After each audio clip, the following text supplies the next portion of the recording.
Hello, this is Nimish. I will discuss acceleration of probabilistic reasoning through custom processor architecture. This is the outline of my talk. I will discuss probabilistic reasonings with some product networks. I will talk about bottlenecks of executing SPNs on GPUs.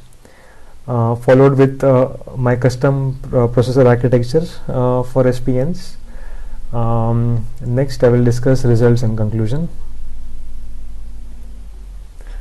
So this is an example of a typical hybrid system. It consists of sensors, sensing elements like cameras, etc., followed with a perception block, typically made with using deep neural networks. So deep learning takes this sensing information and generates higher level information like classified objects and other semantic information, higher level information, which is then fed into a probabilistic reasoning block. And this probabilistic reasoning block eventually helps in decision making and actions. The probabilistic reasoning block, it can model uncertainty and constraints of a system, which is very important for safety critical systems. Deep learning, as we know, is a black box model. It does not really provide us a view about uncertainty of a system, while probabilistic reasoning can provide more insight, which helps in decision making. Moreover, this probabilistic reasoning can also be trained with less data, which makes it attractive for many applications like medical applications, for example. They have less data but are also very safety critical. So probabilistic models are very useful for those kind of applications. So this is an example of probabilistic reasoning with sum product network, which is very widely used nowadays. Sum product network, as the name suggests, is a network of sums and products. It takes inputs and probabilistic parameters and generates probabilistic outputs, which incorporates uncertainty of the system. So it provides probabilistic results. And this SPN is a very ubiquitous and very general way of representing probabilities, which can be compiled from different sources. A probabilistic program can be compiled into SPNs. Also, a probabilistic graphical model like traditional Bayesian nets, Markov models, can also be compiled into SPNs, and they can also be trained from data directly.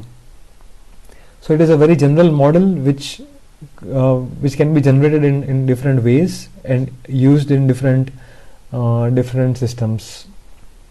So the aim of my work is to map this SPNs on hardware efficiently. So we start with the GPUs. We try to see if GPUs are efficient for SPNs. So SPN execution is basically computing an irregular acyclic graph on GPUs. So this is an example of how we implement SPNs with our own handcrafted CUDA kernels. So we suppose this is a sample SPN. First, we break this SPN into different groups of nodes. Each group of node is a layer or a level in a DAG in the SPN. So all the nodes in a group are independent and they can execute on any thread, any CUDA thread independently, asynchronously. However, before implementing the green nodes, we need to synchronize these threads, because these green nodes depend on the red nodes. So sync threads is used to synchronize the threads.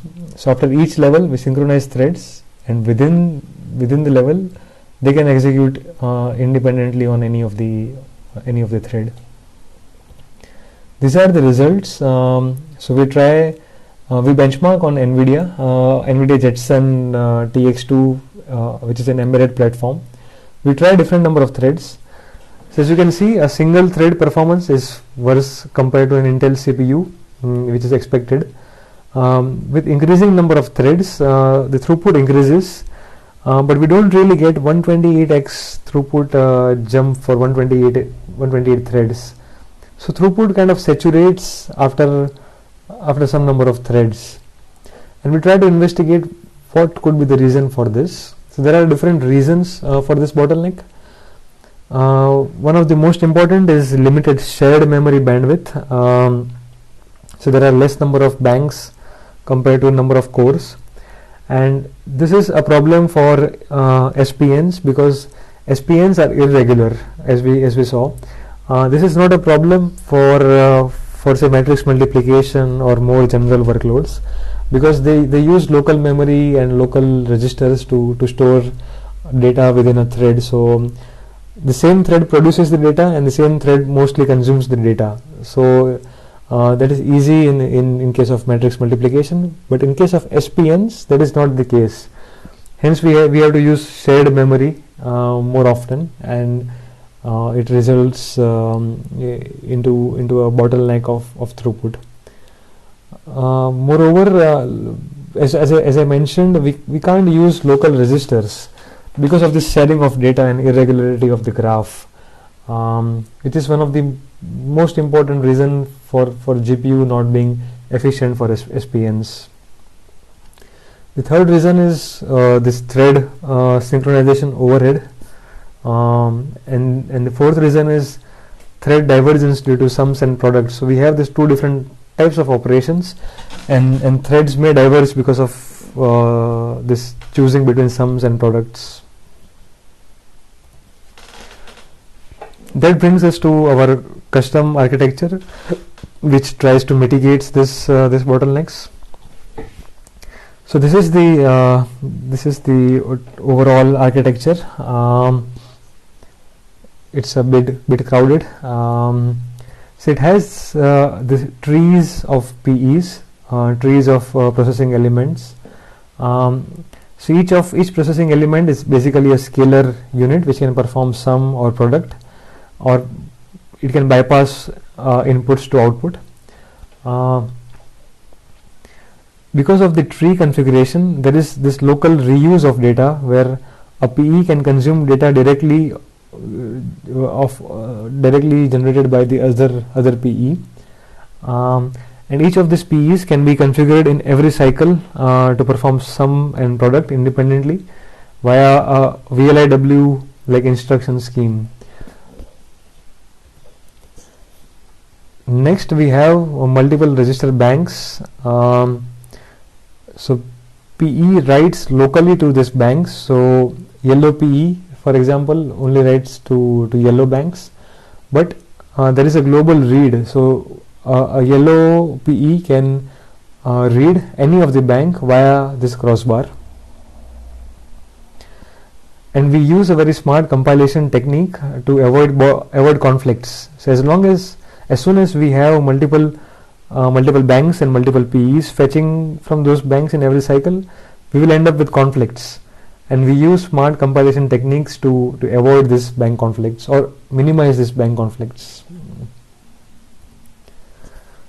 The third important thing is data memory. So we store vectors, we load and stores vectors from data memory always.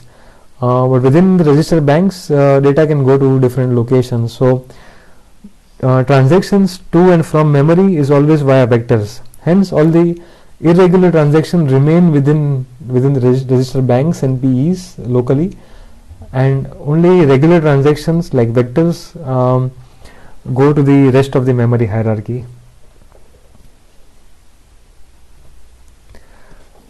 We also made our own compilation framework which generates microcode for any SPN, which can be directly executed on the processor. It has different important steps. It maps SPN operations onto PEs. It maps this intermediate results into register banks, and as I mentioned, it tries to minimize bank conflicts. And thirdly, it spills data from register banks when the banks become full. That brings us to results. So we compare the performance of our architecture to CPUs and GPUs. We try two different flavors of our architecture, pvect and ptree. Pvect is basically same as ptree, but instead of using trees, it has vectors of PEs. So this is to try to see the impact of using trees, the reuse of data within trees, and how it impacts throughput. So this is the overall performance on a set of different benchmarks. So we can see the ptree, the purple, performs almost 15x compared to the CPU and GPU. This is not normalized, so this jump is around 15x. We also see a jump from the yellow to purple, pvect, to ptree, which shows the impact of using trees instead of just using vectors. If we use trees, we can locally reuse data and hence save a lot of conflicts and can accelerate more compared to vectors. So overall, there is 15x improvement in throughput over CPU and GPU. To conclude, probabilistic reasoning with SPNs is an important AI workload, and we see it being used more and more often in different applications nowadays. The irregular graph of SPNs make it difficult to map onto GPUs efficiently. Hence, we propose a very custom architecture to mitigate all the bottlenecks of this irregular execution. We also propose a custom compiler to map any SPN onto the processor efficiently. So together, this processor compiler framework achieves 15x throughput over GPUs and CPUs. Thank you for listening.